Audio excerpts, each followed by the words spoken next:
राधे राधे मेरे प्यारे मित्रों, कैसे हैं आप सब। आज मैं जो कहानी आप सभी के बीच लेकर आई हूँ, दरअसल यह कहानी हम सबको यह सिखाती है और दिखाती है कि मनुष्य कितना भी चालाक क्यों ना हो, एक ना एक दिन उसे अपने द्वारा किए गए बुरे कर्मों का दंड अवश्य ही भोगना पड़ता है। इस कर्म दंड से कोई भी अछूता नहीं रह सकता।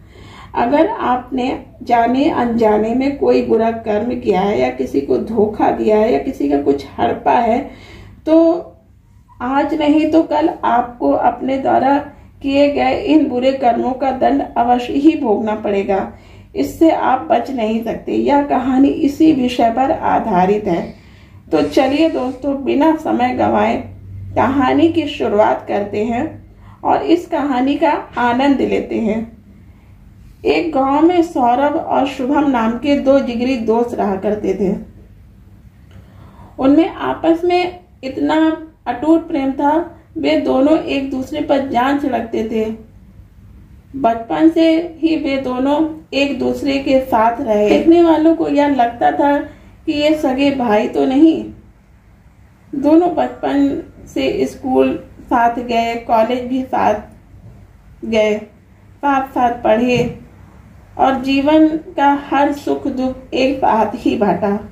कॉलेज खत्म हो जाने के बाद एक दिन वे शाम के समय नदी के किनारे बैठकर यह सोचने में व्यस्त थे कि अब आगे भविष्य में ऐसा क्या किया जाए कि हम दोनों सदैव एक साथ रहें, क्योंकि हम दोनों अगर नौकरी करने चले गए तो हमें ना चाहते हुए भी एक दूसरे से अलग ही होना पड़ेगा। इसी उधेड़-बुन में दोनों काफी चिंतित नजर आ रहे थे। काफी देर विचार विमर्श के बाद अचानक शुभम के दिमाग में एक विचार आया। उसने सौरभ से कहा कि दोस्त, क्यों ना हम दोनों शहर चलें और वहां जाकर अपना कुछ काम शुरू करें। इससे हम दोनों हमेशा साथ ही रहेंगे और हमें कभी एक दूसरे से अलग नहीं रहना पड़ेगा। शुभम को खाना बनाने का बहुत शौक था। वो Indian recipes, Chinese recipes, Japanese, Italian, हर देशों की तरह तरह की वो रेसिपी बनाया करता था। और उसने सौरभ को समझाया कि मैं अपने व्यवसाय में नए नए व्यंजन बनाकर प्रस्तुत करूंगा, बस तुम मेरे साथ ऊपर के काम देख लिया करना। धीरे धीरे मैं तुमको भी ये सब व्यंजन बनाना सिखा दूंगा ताकि हमारा व्यवसाय और भी अच्छा चले। सौरभ को शुभम का यह प्रस्ताव बेहद ही पसंद आया और उन्होंने अगले ही दिन शहर जाने का फैसला कर लिया। दोनों अपने अपने घरों से थोड़े पैसे अपने साथ लेकर शहर के लिए रवाना हो गए। शहर पहुंचकर वहां उन्होंने बर्तन खरीदे और एक ठेला गाड़ी बनवाकर शहर के सबसे व्यस्त चौराहे पर अपनी दुकान लगाना शुरू कर दिया। आसपास कई ऑफिस होने के कारण उनके व्यवसाय ने जल्द ही रफ्तार पकड़ ली। शुभम का बनाया हुआ खाना लोगों को बेहद पसंद आता था। उसके दुकान पे कभी ग्राहकों की कमी नहीं होती थी। उसने जल्द ही सौरभ को भी यह सब व्यंजन बनाना सिखा दिया। देखते ही देखते उनका कारोबार इतना फला फूला कि अब वे ठेला गाड़ी से हटकर खुद कर खरीदी हुई दुकान में अपना रेस्टोरेंट चलाने लगे। अब उनके पास किसी चीज की कोई कमी नहीं थी। इसी दौरान शुभम को आरती नाम की एक लड़की से प्यार हो गया और उन्होंने जीवन भर साथ रहने का फैसला कर लिया। जल्दी ही उन दोनों की शादी हो गई। अब वे तीनों, शुभम, सौरभ और आरती, खुद के फ्लैट में रहने लगे। कुछ दिन तक तो सब कुछ बहुत अच्छा चला, लेकिन धीरे धीरे साथ रहने के कारण सौरभ और आरती में भी नजदीकियां बढ़ना शुरू हो गई। दोनों एक दूसरे की तरफ आकर्षित होने लगे। अब धीरे धीरे नजदीकियां बढ़ने के कारण सौरभ और आरती दोनों को ही शुभम अपनी आंख का कांटा लगने लगा, पर शुभम से इस बारे में कहने की हिम्मत दोनों में से कोई जुटा नहीं पा रहा था। अब दोनों के मन में बेईमानी घर कर चुकी थी, जिसके चलते उन दोनों ने शुभम को रास्ते से हटाने का फैसला कर लिया। एक दिन उन दोनों ने मिलकर षड्यंत्र रचा कि वे अपनी योजना के तहत शुभम को साथ लेकर ट्रेन से गोवा घूमने जाने के लिए निकले। ट्रेन यात्रा के दौरान देर रात में आरती शुभम को बहला फुसलाकर अपनी बातों में उलझाकर ट्रेन के दरवाजे के पास लेकर आई, जहां सौरभ पहले से ही मौजूद था। बात करते करते अचानक से सौरभ ने शुभम को ट्रेन से बाहर धक्का दे दिया। धक्का इतना जोरदार था कि शुभम सीधा पटरियों पे जाके गिरा और उसके सिर पर चोट लग जाने के कारण वहीं दम तोड़ दिया।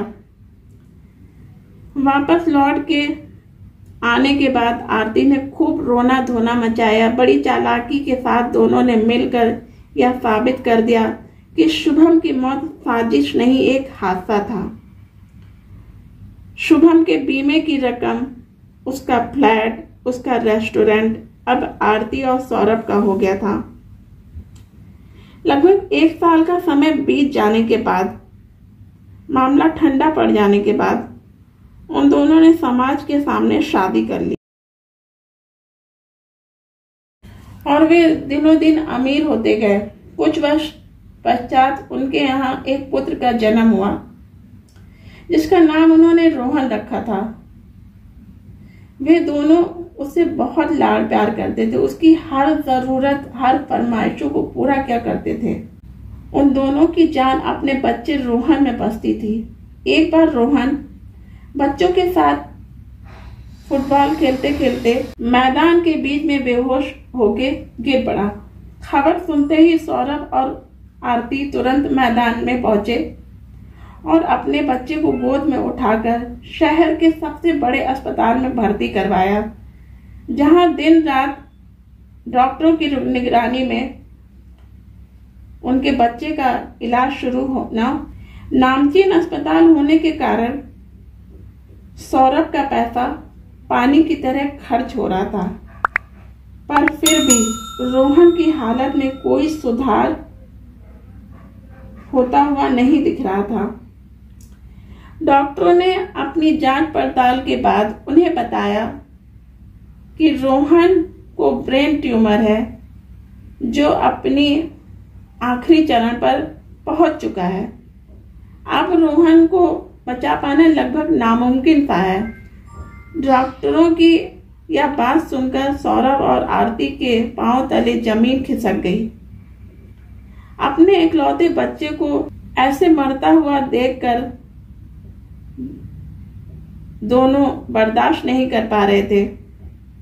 उन्होंने डॉक्टरों से गुहार लगाई कि कुछ भी करके मेरे इकलौते बच्चे की जान बचा लीजिए। उनके बार बार जिद करने पर डॉक्टरों ने उनसे कहा कि आप लोगों के कहने पर मैं एक कोशिश करके देख सकता हूं, पर इस इलाज में आपका बहुत पैसा खर्च होने वाला है।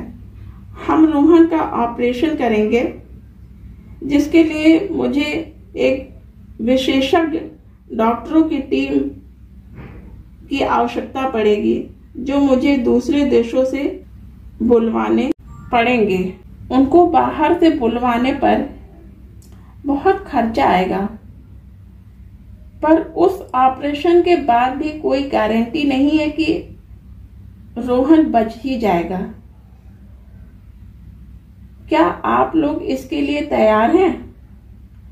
डॉक्टरों की यह बात सुनकर दोनों ने फौरन ही हाँ कर दी, क्योंकि वे हर हाल में अपने इकलौते बच्चे की जान बचाना चाहते थे।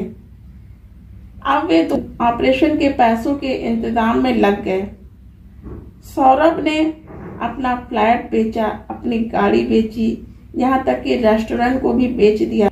इधर आरती ने भी अपने सारे जेवर बेचकर उसके पास जो पैसे थे सब इकट्ठा करके सौरभ को दे दिया। सब कुछ बेच देने के बाद भी 20 लाख रुपए कम पड़ रहे थे, तो अंत में उन्होंने बैंक से कर्जा भी ले लिया और सारे पैसे ले जाकर अस्पताल के काउंटर पे जमा कर दिए। निश्चित दिन और समय पर रोहन का ऑपरेशन शुरू हो गया। उस ऑपरेशन के लिए बड़े बड़े विदेशी डॉक्टर भी आए थे। लगभग 4 घंटे ऑपरेशन चलता रहा, पर डॉक्टरों के इतने प्रयास के बावजूद भी रोहन की जान बचाई ना जा सकी। अब अपने इकलौते पुत्र की मृत्यु का सदमा दोनों सहन नहीं कर पा रहे थे। सौरभ और आरती अंदर से बिल्कुल टूट चुके थे। उन दोनों को गहरा मानसिक आघात लगा था। उसी रात सौरभ के सपने में शुभम दिखाई पड़ा, जोर जोर से तालियां बजाकर नाच रहा था। शुभम ने सौरभ से कहा, आज मेरा बदला पूरा हुआ।